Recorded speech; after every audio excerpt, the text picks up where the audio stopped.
ত্রয়োদশী তিথি আসছে সামনে, যার নাম যম ত্রয়োদশী। সেই ত্রয়োদশী তিথিতে মৃত্যু ভয় নিবারণের জন্য ওই ধর্মরাজ এবং তার গৃহিণীর উদ্দেশ্যে সপ্তপ্রদীপ দিতে হয়।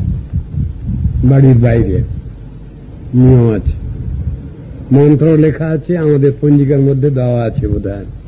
মৃত্যুনা পাশদণ্ডাভ্যাং কাল শ্যামলয়া সহ যমদীপং বহির্দদ্যাৎ অপমৃত্যুর বিনশ্যতি, এমন মন্ত্র লেখা আছে। সেই মন্ত্র দিয়ে বাইরের দরজায় সেখানে সপ্তপ্রদীপ দিতে হয়, যমরাজের উদ্দেশ্যে এবং তার সহধর্মীর উদ্দেশ্যে।